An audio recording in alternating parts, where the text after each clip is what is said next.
Olá, meus alunos, tudo bem? Hoje nós vamos iniciar o terceiro tópico do nosso curso, que nós vamos conversar sobre circuitos combinacionais. Dentro de circuitos combinacionais, eu dividi em 10 aulas, tá? Que estão aqui enumeradas, tá certo? Pode ser que sofra algumas pequenas alterações, mas essencialmente devem ser esses assuntos que nós devemos abordar, tá? Onde nós vamos começar hoje, aqui na primeira aula, sobre circuitos combinacionais, onde nós vamos falar sobre circuitos lógicos combinacionais, fazendo uma pequena introdução e exemplos. Tá? Mas onde são utilizados e aplicados esses circuitos combinacionais? São esses circuitos que nós vimos até o momento. Tudo que nós vimos com portas lógicas, que nós tiramos do mapa de Carnot ou da expressão, foram circuitos combinacionais, tá certo? E onde são empregados normalmente esses circuitos? Eles são empregados em circuitos aritméticos em funções lógicas, como por exemplo, somadores, subtradores, comparadores e outros, né? Esses circuitos combinacionais podem ser codificadores ou decodificadores, né? De números binários, BCD, de código Gray ou de display de 7 segmentos, tá? Como nós vamos ver, vai ser assunto do nosso estudo também. Eles também podem ser utilizados para a transmissão de dados, como por exemplo em aplicação de multiplexação, né, que são os multiplex, em demultiplex, encoder, decoder, tá? Então, em muitos circuitos eletrônicos digitais fazem uso dos circuitos combinacionais. Por outro lado, existem circuitos digitais que são os chamados circuitos sequenciais, tá? Que nós vamos estudar no próximo tópico que nós vamos ver, tá? São os circuitos sequenciais. Aqui, nos circuitos combinacionais, tá? Como é o entendimento dele? Que um circuito combinacional é aquele em que as saídas dependem exclusivamente das entradas, não possuem características de memória. Então, é o que nós temos visto até o momento. Nós temos aqueles sinais de entrada, tá certo? Entrada do meu circuito combinacional. Temos, então, aqui as funções lógicas ou as portas lógicas, fazendo aquilo que nós desejamos. E aquele circuito nos entrega uma saída, tá certo? Então, essas saídas, elas dependem exclusivamente das entradas, tá certo? Em contrapartida, os circuitos sequenciais, que nós vamos estudar mais para frente, essas saídas dos circuitos sequenciais, nós vamos ver que eles dependem não só das entradas, mas dependem do próprio estado das saídas, tá certo? A gente vai ver isso com calma mais para frente. Essa característica do circuito sequencial é que dá um efeito, né, uma característica que nós chamamos de características de memória. Ou seja, o estado presente do circuito, lá no circuito sequencial, é tão importante quanto as suas próprias entradas. Mas, por enquanto, vamos ficar aqui no nosso circuito combinacional, onde a nossa saída depende da entrada. Tá? E como é que nós normalmente projetamos ou trabalhamos com os circuitos combinacionais? Tá? Aí, aqui o texto diz que um circuito combinacional pode ser obtido pelo processo abaixo, que é o que nós vamos ver nos exemplos de hoje, desta aula. Nós temos uma situação que nós queremos resolver, nós vamos pegar aquela situação, tentar traduzir, vamos dizer assim, na forma de uma tabela verdade. Tá? Aquela tabela verdade representa o nosso problema, que é a nossa situação. Uma vez que nós temos a tabela verdade, nós podemos pegar a expressão simplificada, tá? E da expressão simplificada construir o circuito. Então, é mais ou menos neste processo que nós vamos atuar nos nossos exemplos da aula de hoje, que é o que normalmente no engenheiro, né, o projetista faz. Ele se depara com uma situação da vida real, na prática, tá? Então ele tem que saber como saber, ele tem que saber como operar diante daquela situação, como interpretar, tá? Então vamos aqui ao nosso primeiro exemplo da aula de hoje, tá? Onde esse aqui é um exemplo do livro, tá? Do livro texto indicado. Vamos ver o que ele diz. Em uma certa planta de um processo químico, uma substância química na forma líquida é usada no processo industrial. O líquido é armazenado em 3 tanques diferentes. Então, nós temos 3 tanques capazes de armazenar essa substância líquida. Tá? Um sensor de nível em cada tanque produz uma tensão nível lógico alto quando o nível do líquido no tanque cai abaixo de um ponto especificado. Então, cada um desses tanques, tá, possui um sensor de nível. E aí o problema nos diz o seguinte, que estes sensores produzem um nível lógico alto como saída, tá certo? Toda vez que o líquido do tanque cai abaixo de um determinado ponto. Então, por exemplo, nesta situação aqui da ilustração, nós podemos ver que o tanque A e o tanque C estão aqui com os níveis do líquido acima do ponto dos sensores e o tanque B, o nível do líquido está abaixo. Então, segundo o nosso problema, apenas o sensor B vai estar com nível lógico alto, tá? Indicando que o líquido está com nível baixo. Então, o que é pedido então? Projete um circuito que monitore o nível do líquido em cada tanque e indique quando o nível de 2 tanques quaisquer cai abaixo de um ponto especificado.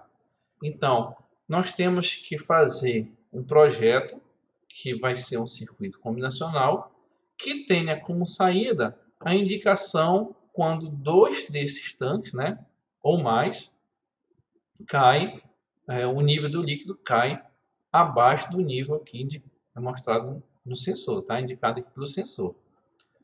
Então, pelo nosso método, né, como é que nós vamos fazer? Colocar este problema em uma tabela verdade. Então, está aqui. Nós temos uma tabela verdade com as 3 entradas representando os 3 sensores A, B e C. A, B e C. Cada sensor é capaz de produzir os níveis lógicos alto e baixo, indicando que o líquido está acima ou abaixo do nível desejado, tá certo? E aqui nós temos então a saída que nós desejamos. Então vamos analisar cada caso aqui. A, B e C, 0. O que significa? Que os 3 tanques possuem líquido acima do indicado, tá certo? Acima do desejado. Então, a saída S será 0, tá? Nesta segunda situação, apenas o tanque C, que seria este tanque C, ele possui nível lógico alto, ou alto, né? Indicando o quê? Que neste momento o líquido está abaixo do sensor. Como o problema requer que 2 tanques estejam com nível baixo, então a saída ainda é nível lógico 0. E assim nós vamos fazendo essa análise para todas as situações, né? Vamos ver este caso aqui, onde nós temos os tanques B e C com a indicação de nível lógico alto. O que significa? Que os tanques B e C possuem líquido abaixo do desejado. Então, nesta situação, a saída S do nosso circuito será 1. Ou seja, neste momento o circuito está dizendo lá para a planta da indústria, né? Olha, eu tenho 2 tanques com nível lógico baixo, tá? Aí a planta, né, industrial vai dizer o que deve ser feito, tá? E assim nós vamos para todas as situações onde nós encontramos mais de um, tá? Mais de um no sentido de mais de uma indicação de nível lógico alto. Inclusive, né, aqui onde nós temos os 3 tanques com nível lógico alto, tá? Ou seja, os 3 tanques com um baixo nível de líquido, tá certo? Ora, se nós temos a tabela verdade, o que nós temos que fazer agora é colocarmos no mapa de Carnot, tá? E tirarmos a expressão simplificada. Vamos verificar se está correto aqui, ó. 0, 0, 0, 1. Então, 0, 0, 0, 1. Depois, 0, 1, 1, 1. 0, 1, 1 e 1. Então, nós podemos fazer esses 3 agrupamentos de 1s mostrados, tá? O primeiro, esses dois aqui, tá? Esses dois 1s. Então, nós temos A, né, multiplicado com B, tá? O C sai, porque o C aqui é 1 é 0. Então, ocupa as duas regiões do C, tanto 0 quanto 1. Então, ficou AB.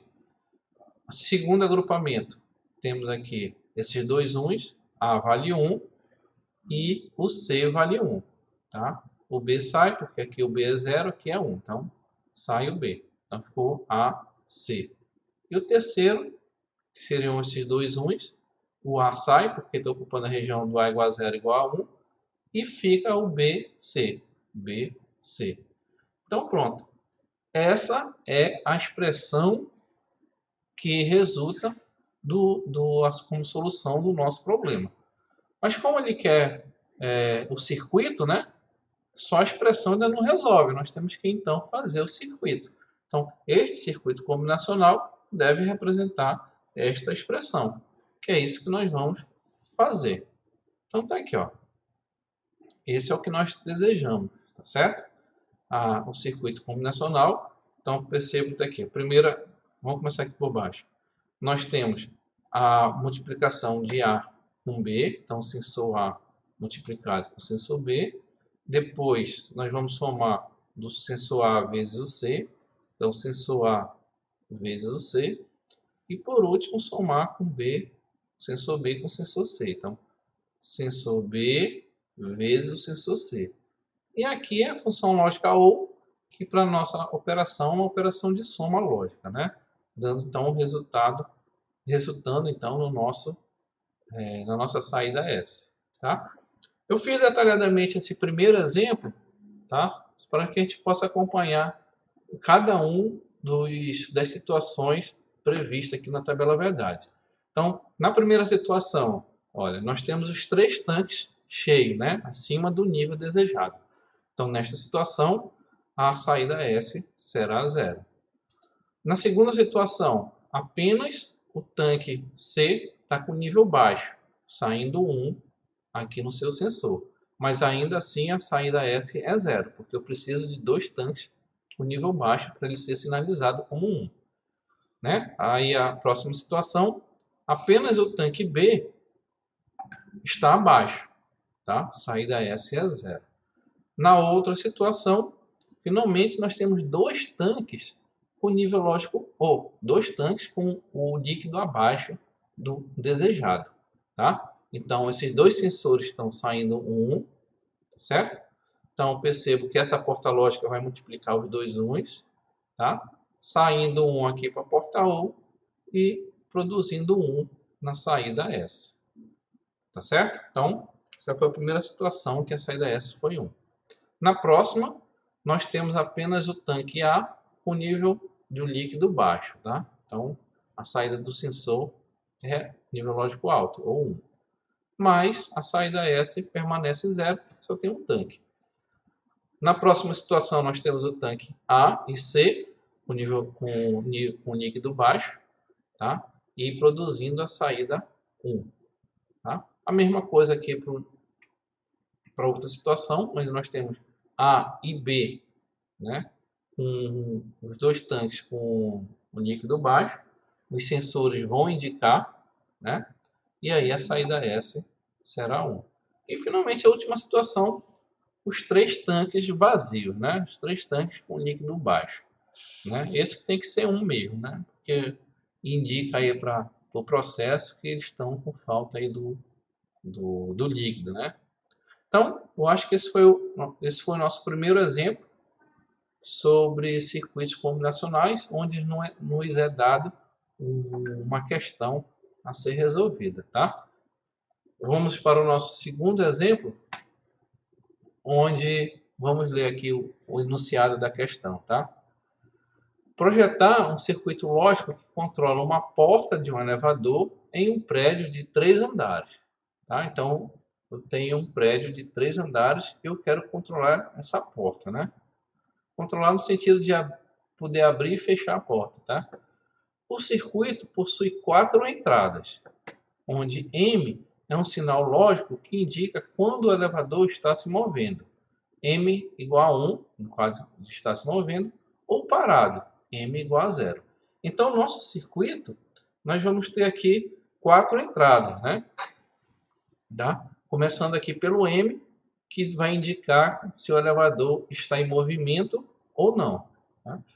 E nós temos as outras 3 entradas, F1, F2 e F3, são sinais indicadores dos andares, sendo normalmente em nível baixo, passando para nível alto apenas quando o elevador estiver posicionado em determinado andar. Ou seja,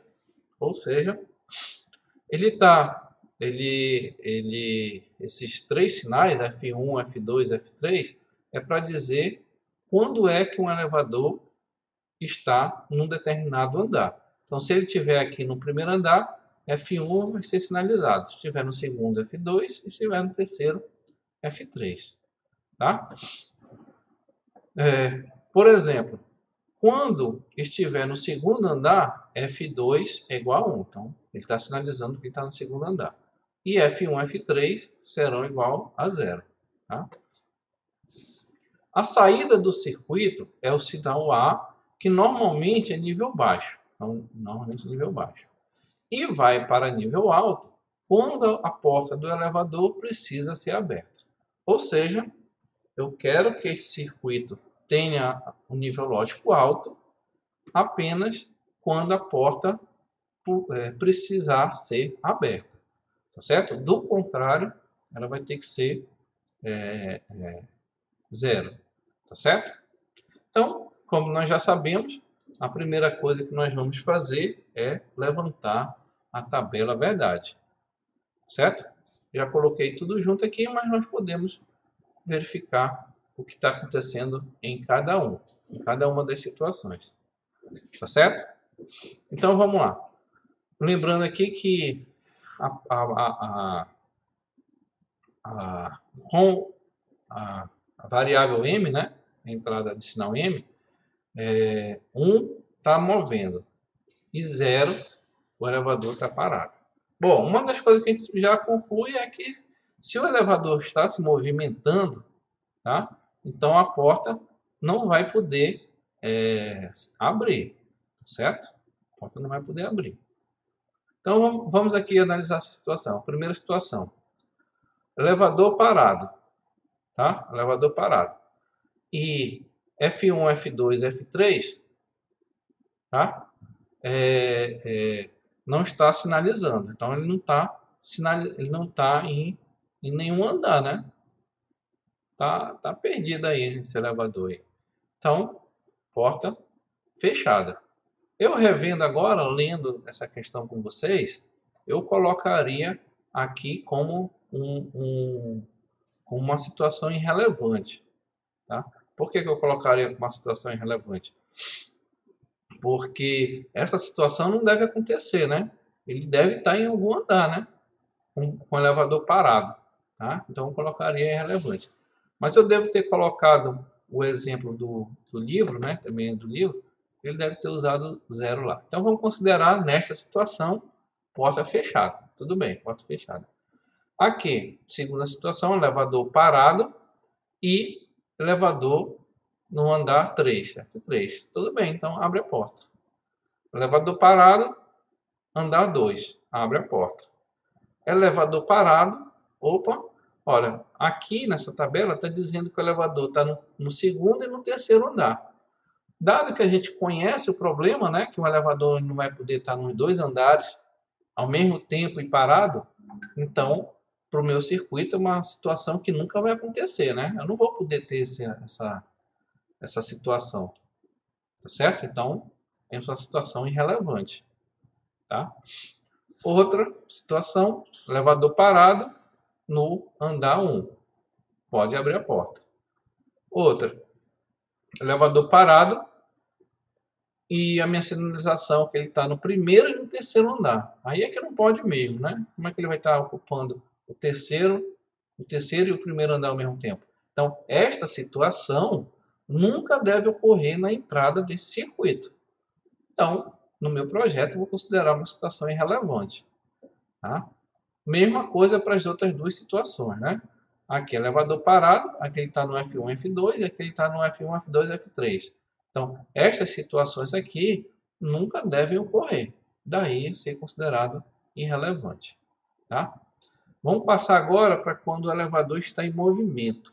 Tá? Se o elevador está em movimento, ou a porta vai estar fechada, né? Lógico, por questão de segurança, então o valor da saída vai ser zero, ou vai ser uma situação irrelevante, né? Uma situação que nunca vai acontecer. Então vamos ver aqui. Aqui, elevador em movimento, não está em nenhum andar. Então, fechado a porta, tá? Aqui, em movimento, está no primeiro andar. Por estar em movimento, fecha a porta também. Mesma coisa aqui, está em movimento no segundo andar, porta fechada, tá? Aqui, em movimento e nessa indicação que ele está no F1 e F2 ao mesmo tempo. Essa situação nunca vai acontecer, né? De estar em dois andares ao mesmo tempo. Então, irrelevante. Aqui, ele está no andar 1, mas está em movimento, porta fechada. E as demais situações, né, são aquelas em que existe a indicação de que ele está em mais de um andar. Então, tudo irrelevante. Tá certo?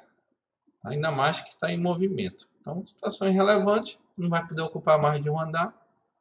E agora, nós concluímos a tabela verdade. O que nós temos que fazer?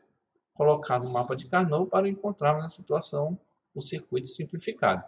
Então, nós temos aqui 0, 1, 1x, 0, 1, 1x, 1x, x, x, 1, x, x e x, 0, 0, 0x, 0, 0, 0x, está correto?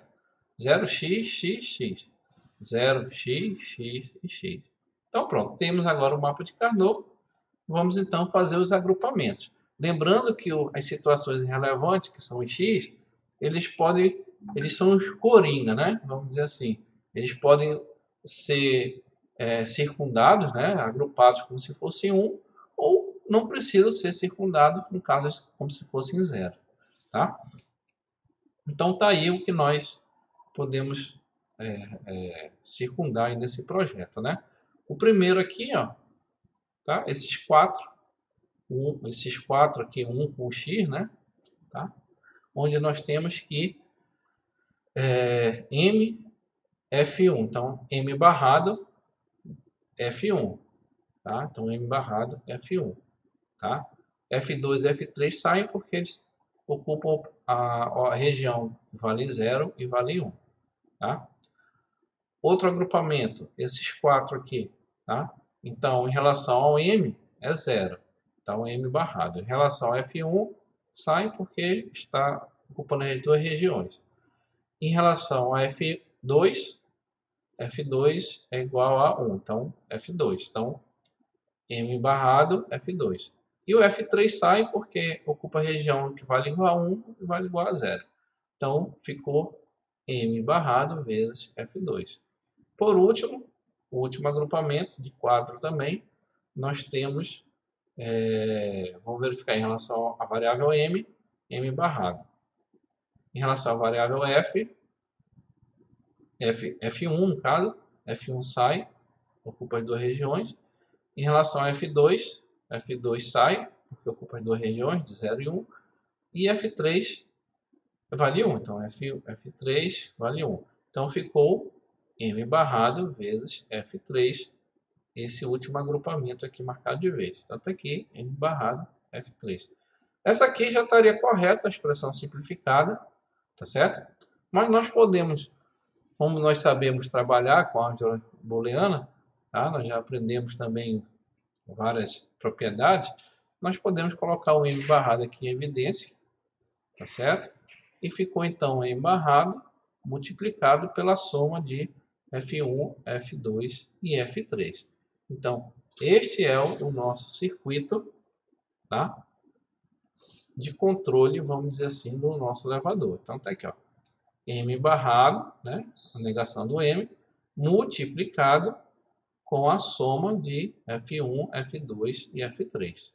Então percebo que, apesar de um enunciado um pouquinho longo, uma tabela de 16 combinações diferentes das entradas, o circuito em si ficou simples, né? Ficou bem simples, tá? Vamos agora para o nosso terceiro exemplo, tá? Essa questão aí foi de uma prova do ENAD, tá? O ENAD é o Exame Nacional que faz a avaliação do curso, tá? Então vamos ao enunciado, tá? Vamos prestar bem atenção. João, ao tentar consertar o módulo eletrônico de um carrinho de brinquedo, né? É um curioso esse João, né? Levantou as características de um pequeno circuito digital incluso no módulo. Verificou que o circuito tinha 2 bits de entrada, x0 e x1. Então, opa, tem 2 bits de entrada, né? Então, já sei que eu tenho 4 combinações possíveis, certo?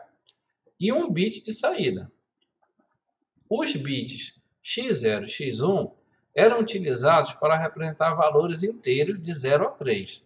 Né? Então, como nós temos feito na tabela verdade, né? 2 entradas, dá para representar 4 combinações enumeradas de 0 até 3. Uma informação importante aqui, que x0 é o bit menos significativo, x1 o bit mais significativo.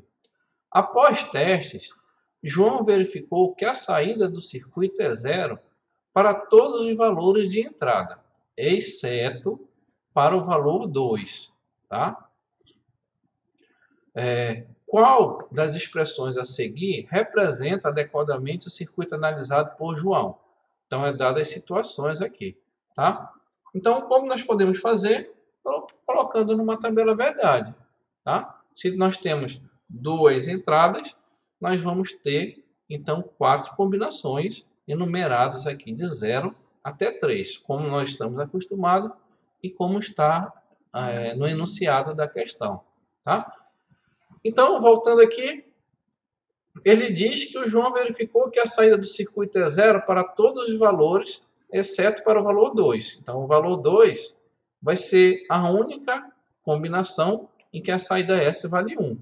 Todas as demais valem 0. Tá? E aí, qual é o termo que representa esta situação aqui? É x1, né? x1 multiplicado por x0 barrado. Né? Tanto que quando x1 for substituído por 1, vai dar 1. E o x0 for substituído por 0, barrado dá 1. 1 vezes 1 dá 1. Tá? Então, a resposta, nós podemos procurar aqui, já está marcada, é a negação do x0, e x1. O E nós sabemos que é a operação de multiplicação, né? Ou operação E, lógica. Tá? Então, percebo que é uma questão que é fácil de nós fazermos, tá certo? Dá mais trabalho nós lermos em si do que resolver, tá? Mas temos que prestar muita atenção. Tá? Vamos aqui para o quarto exemplo. Tá? Vamos lá. Esse aqui é do livro também, tá? Do Capuano, Idoeta Capuano. Tá? Projete um circuito de cruzamento de veículos com as seguintes características. Então, nós temos aqui um cruzamento de veículos, onde nós temos a rua A, tá? Se estendendo aqui horizontalmente, e a rua B, aqui verticalmente. Tá? Então, a condição desses semáforos aqui são essas dadas aqui na questão. Quais são? Quando houver carros transitando somente na rua A, aqui na rua A, o semáforo da rua A deverá permanecer verde para que os veículos possam trafegar livremente. Tá? Então, se eu tenho veículos só na rua A, então a rua A, o semáforo da rua A deverá ficar verde. Por consequência, como nós sabemos, né? O da rua B deve estar vermelho, certo? Fechado. Quando houver carros transitando somente na rua B, o semáforo da rua B deverá permanecer verde pelo mesmo motivo. Ou seja, considerando que só existem carros aqui na rua B, o semáforo da rua B deverá ficar verde, né? Por consequência, né, como isso é um semáforo, né, de um cruzamento de duas vias, duas ruas, então da rua A tem que estar vermelho, certo? Não dá para ficar os dois verdes ao mesmo tempo. Quando houver carros transitando nas ruas A e B, o semáforo da rua A deverá permanecer verde, pois é preferencial. Aqui nós temos uma situação, entre aspas, vamos dizer assim, de conflito, onde eu tenho veículo na rua A e na rua B. Como ele está me dizendo que a rua A é a preferencial, tá? Então o semáforo deverá ficar aberto para a rua A e fechado aqui para a rua B, vermelho na rua B. Tá entendido? Então, a questão é essa, né?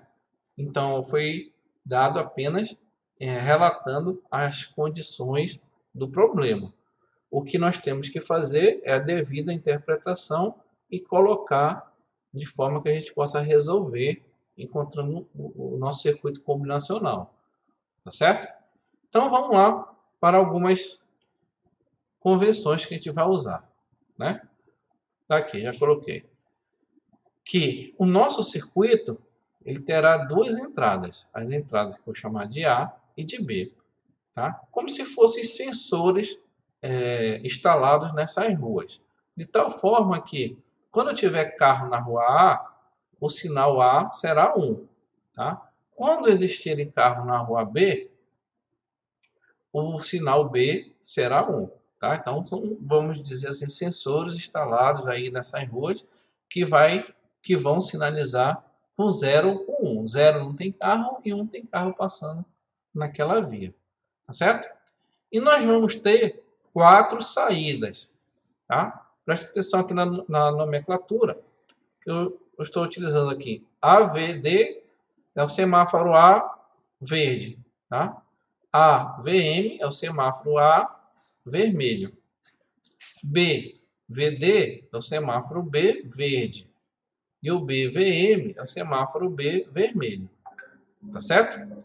Bom, nós já podemos montar nossa tabela verdade, porque nós conhecemos as duas entradas e as 4 saídas. Tá certo? Podemos já montar. Vamos lá para essa situação aqui. Para as 4 situações. A primeira. Olha, não tem carro nem na rua A, nem na rua B. Tá? Não tem carro nem na rua A, nem na rua B. Teoricamente, né, essa é uma situação irrelevante, vamos dizer assim. Se não tem carro em nenhuma das ruas, tanto faz, né? Tanto faz como estão os sinais, correto? Tá? Mas por que eu não vou colocar situação irrelevante aqui? Afro, vamos dizer assim, tem a questão de segurança, né? O ideal, né, é que um deles fique verde, o outro vermelho. Se eu colocar uma situação de irrelevante, pode acontecer que ao final o meu circuito produza os dois verdes, o que não é aceitável com semáforo, correto? Mesmo que não tenha carro na rua, não posso ter os dois semáforos verdes. Então a gente já determina aí uma situação que nesse caso, tá? Quando não existirem carro nas duas ruas, tá? O verde do A vai estar desligado, o vermelho aceso e, por consequência, o verde do B vai estar ligado e o vermelho do B desligado. Ou seja, aqui nesta situação, o semáforo B é o que está verde. Tá? Ou seja, na rua B está verde e o vermelho e o da rua A está fechado. Tá? Está vermelho. Tá? Essa foi uma situação que a gente optou por fazer assim, dado que não existia carro na rua. Tá? Poderia ser o contrário, ser aberto para a rua A e para e para a rua B ser fechado? Sim, poderia, tá? Atenderia também os quesitos do problema. Mas vamos para outra situação, onde nós temos aqui veículo na rua B. Com o veículo na rua B, tá? Então, o vermelho do A, tá? Vai estar ligado e o verde do B vai estar ligado. Ou seja, podem passar os carros da rua B, que o semáforo da rua A estará vermelho. Tá? A outra situação, que existem carros na rua A. Nesta situação, o verde do A é que estará ligado, né? Abrindo então a passagem do carro para a rua A, e o vermelho do B estará ligado, tá? Impedindo a passagem de veículo na rua B. Tá? Entendo que pela tabela verdade, que quando o verde de um está ligado, o vermelho naquele mesmo sinal está desligado e vice-versa. Tá? Eu só não estou repetindo isso. E a última situação, nós temos carro nas duas ruas. Tá? Aí, como prevê os quesitos, nesta situação, a rua A, por ser preferencial, ela vai estar com o verde ligado. Logo, o vermelho do B ligado também, né? Impedindo a passagem na rua de veículo na rua B. Certo? Então, o ponto principal que nós queremos chegar é essa aqui, onde nós conseguimos colocar o nosso problema numa tabela verdade. Até agora foi a interpretação do problema. Agora é só aplicar o que nós já estudamos, o que nós já conhecemos, que é o quê? Encontrar para cada uma dessas lâmpadas, né, dessas sinalizações, a tabela, a expressão ou o circuito. Tá certo? Ou os dois, na verdade. A gente vai achar a expressão depois do circuito. Tá entendido? Para isso, vamos fazer uso do mapa de Carnot. Então, tá aqui o mapa de Carnot. Então, vamos para a primeira lâmpada, né? Para a primeira sinalização, que é o semáforo A, sinalização verde. Então, tá aqui, semáforo A, sinalização verde. Quando nós colocamos no mapa de Carnot, nós encontramos que essa sinalização é igual ao próprio A, né? Que é o nosso sensor na rua A. Quando nós colocamos aqui a sinalização vermelha do semáforo A, nós encontramos esse mapa de Carnot, que nos diz que é igual ao A barrado, ou seja, a negação do sinal do sensor da rua A. Quanto essa terceira coluna aqui, que é a sinalização verde do semáforo B, colocamos no mapa de Carnot, encontramos que ele é igual à negação também do sensor A. E por último, que é a última coluna aqui, tá? A sinalização vermelha do semáforo B. Quando nós colocamos no mapa de Carnot, encontramos que o BVM é o próprio sensor A. Certo? Aí, só fazendo aqui uma observação, o que a gente percebeu aqui? Que o A verde, tá? O verde do A, é igual ao vermelho do B. Ó. Os dois são iguais a A. Tá? Assim como o vermelho do A é igual ao verde do B, que é igual ao A barrado. Tá? O que faz sentido, né? Quando o verde do A estiver ligado, o vermelho do B tem que estar ligado também. Quando o vermelho do A estiver ligado, o verde do B tem que estar ligado também. Um é igual ao outro. A outra observação importante aqui é que não foi necessário o sensor B. Ó. Só de nós usarmos o sensor A, de monitorar a presença ou não de veículo na rua A, já foi o suficiente para resolvermos o nosso problema. Tá certo? Bom, dado que nós temos a expressão lógica, nós podemos construir o circuito, né? Fica um circuito bem simples, ó. Então, vamos verificar aqui, ó. O A vermelho e o A verde, tá? Vamos para o primeiro aqui. O A verde, olha. O A verde é o próprio A.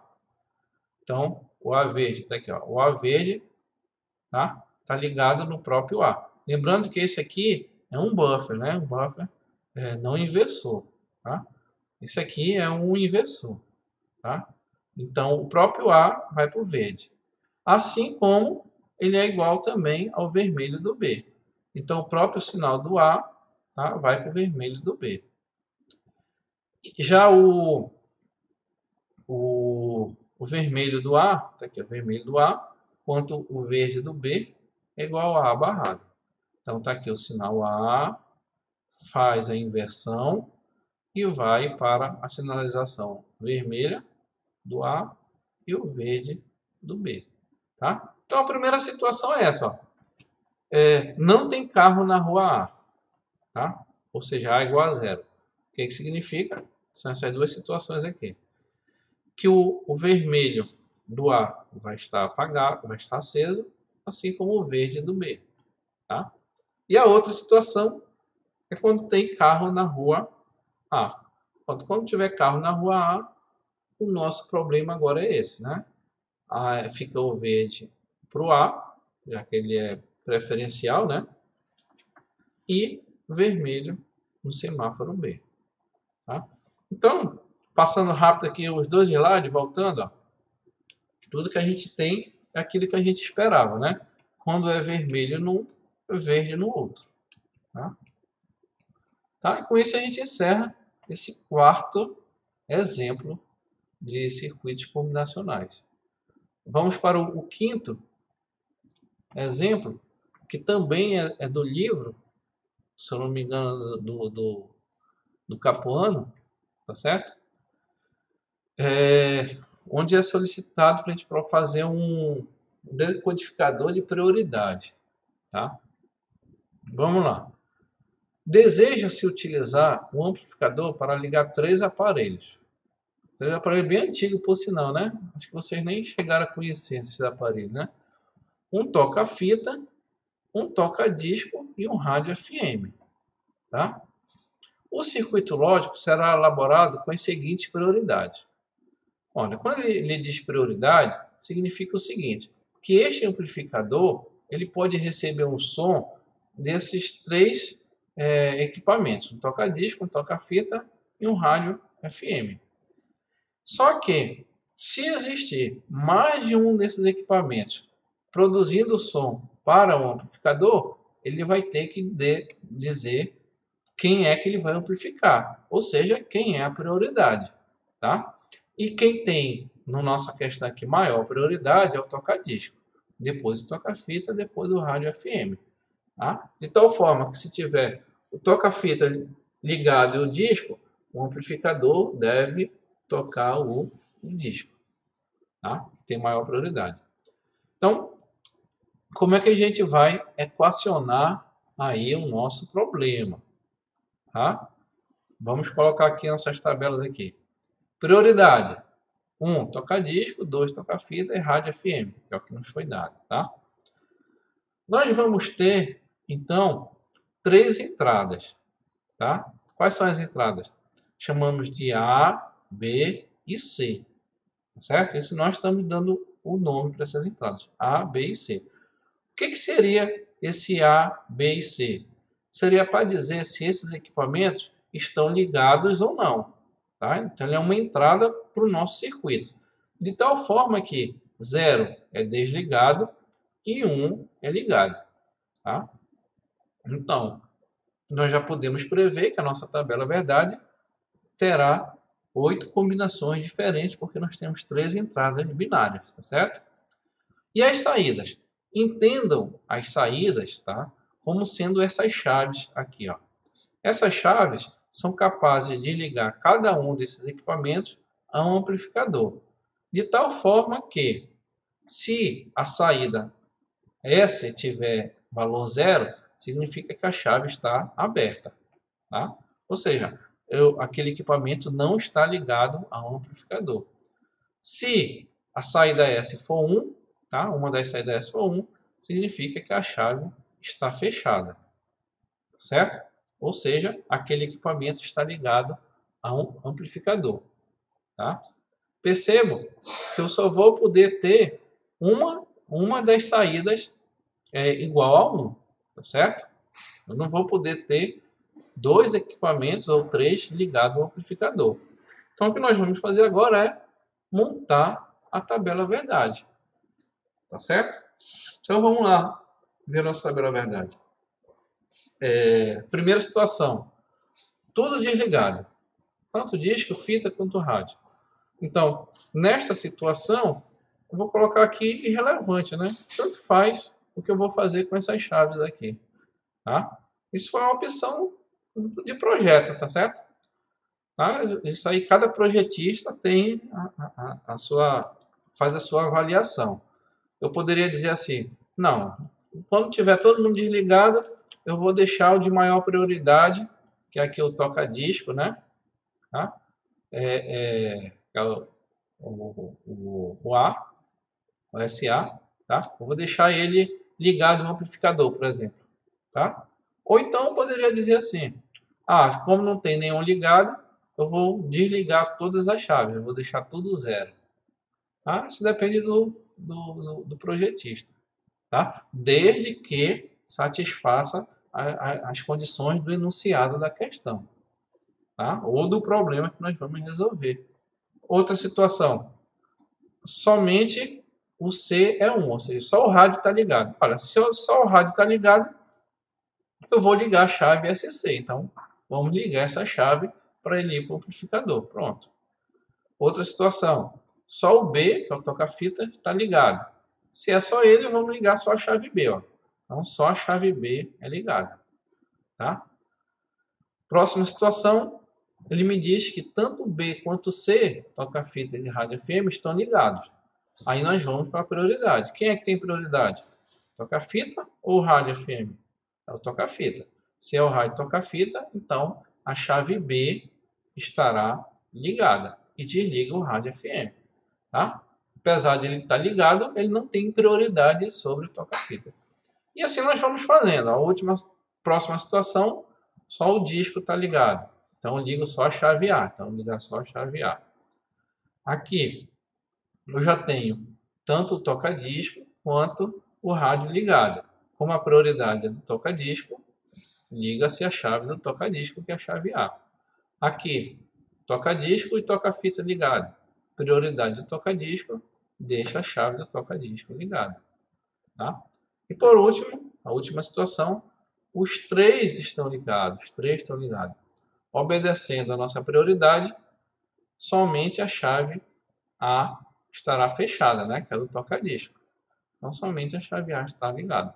Pronto, com isso, nós fizemos um passo importante que foi, vamos dizer assim, equacionar nosso problema na forma de uma tabela verdade. E daqui para frente nós já sabemos, né?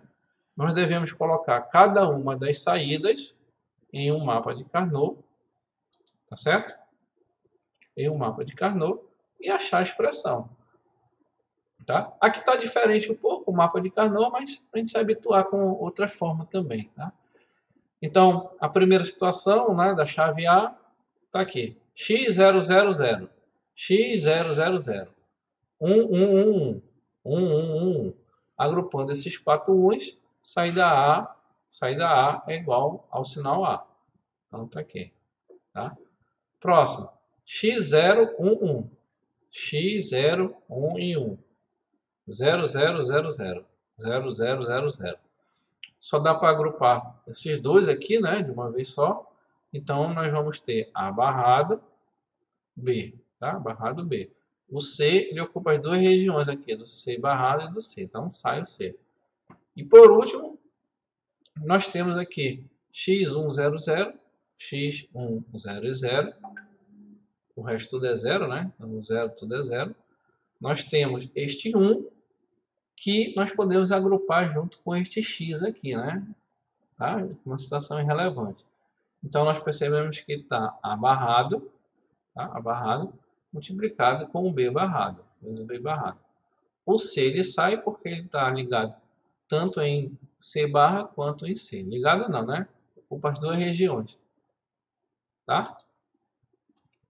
E aí, tendo as expressões, achamos então o circuito. Ó. Saída A ligado direto, SA ligado direto na entrada A, SB será A barrado vezes B, então SB será A barrado, né? Tá aqui, esse aqui é A barrado, multiplicado com o B, tá aqui SB, e por último, SC será A barrado multiplicado com o B barrado. Então achamos o circuito que nós chamamos de decodificador de prioridade. Tá? Isso aqui, em vários circuitos, é comum a gente utilizar essa questão da prioridade.